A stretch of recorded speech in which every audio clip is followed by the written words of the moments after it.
or you're looking at SAM, the successive approximation method, you should be looking at different ways of actually designing the learning that you're going to from the start. Okay? Know the facts. Okay? This is where I said I'd mention Dr. Thalheimer. That is his decisive dozen. It's one of the best research papers also that is available for free. Okay? Free is good. That's your new mantra for the day. You know, this is a Zen class. Free is good. Okay? Free is very, very good. Okay? Some other things that you might or might not have heard about. Okay?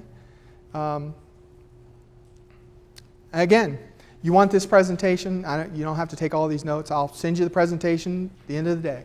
Okay? I also like Ruth Clark. Ruth Clark also described what's called a reuse or reusable content objects, learning objects. What she said is, let's talk about the kinds of things that you want to learn. She broke them out into five categories of things that you want to learn, and then said, hey, what do you want to do? Do you want to apply it, or do you want to remember it? And how do you design the training that goes around that? Okay. Some really good stuff out of hers. She has a book called Developing Technical Training, which I will encourage you to read. Okay. All right. There are 3 crucial factors. Okay. This is in Bill Thalheimer's Decisive Dozen. This is in a lot of things. There are 3 crucial factors for technical training. Number 1, it must be accurate. Number 2, it must be accurate. Number 3, it must be accurate. Okay? You will destroy your credibility with your end users if you don't have accurate technical training. Okay? It's like going to a restaurant that has crappy food. They'll come in once, and then they'll never come in again. And worse yet, they'll share it with everybody else. Okay? So you'll be behind. No matter what you do to your reputation at that point, it will be behind. So, remember, if you walk out of here, remember, tell stories. Let me ask you a question. And I hate being caught up here, by the way. I want to get out of the trench, but I can't at presentations like this. So, how many people right now, if I ask you to retell me the shoe story, how many of you think you could come up with a fairly good approximation of the shoe story? Okay? Yeah, most everyone, right? If I said, do you remember an image? Does anything stick out in anybody's? Do you remember a couple of images? Yeah? Yeah?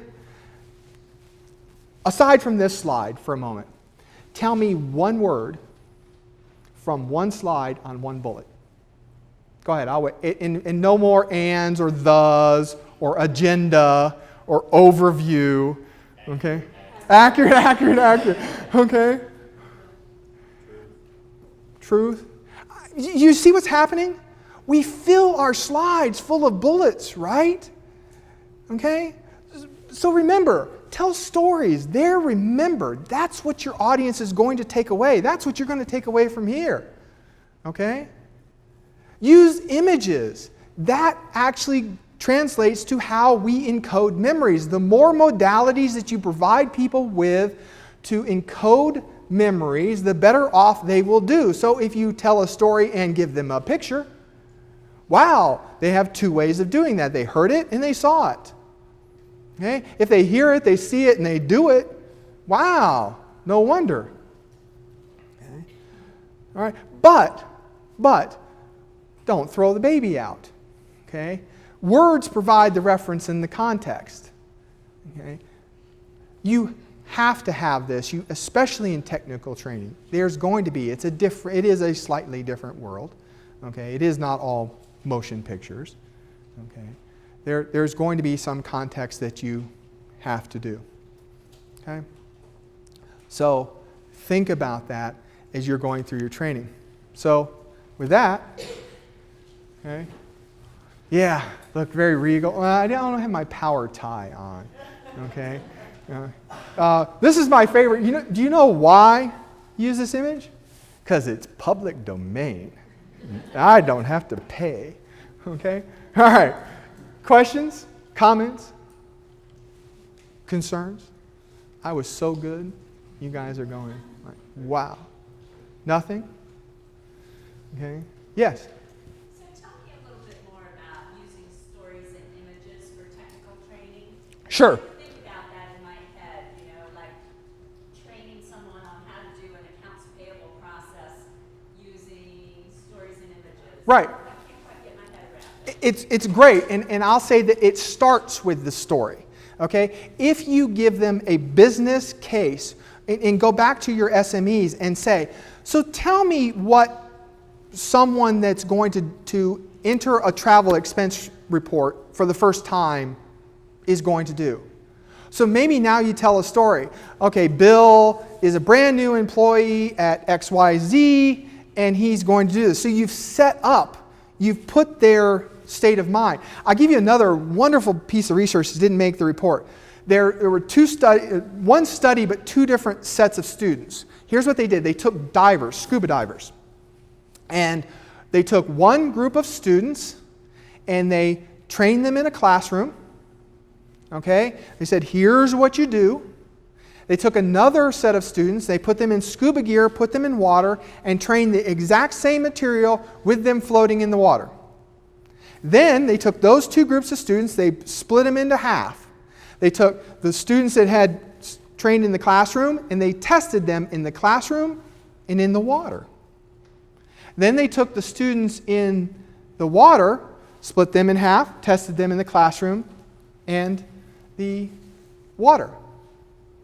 Any ideas what happened? What actually happened is you tested better at whatever environment you learned in. Okay? Which, by the way, if you ever get any pushback for people saying e-learning, why am I doing e-learning at my desk? Because the research says that if you're actually applying what you're learning in the environment in which you're going to learn it, as opposed to that nice little isolated classroom, you're much more likely to be able to apply it when the test comes about. Okay? Thank you. Other questions? No? Well, that's good. I'll say this. Just real quick. So some of you. This is our contact information. Bill is in the back. Sean's up front here. I'm Bill Sawyer. If you want a business card, please come up and get one. I have extras because there's more people than I expected in this room. That's actually my cell phone number, so if you want to contact me, please do so. I talk to people all the time, and I'm excited to talk to people about this. This is what I love doing.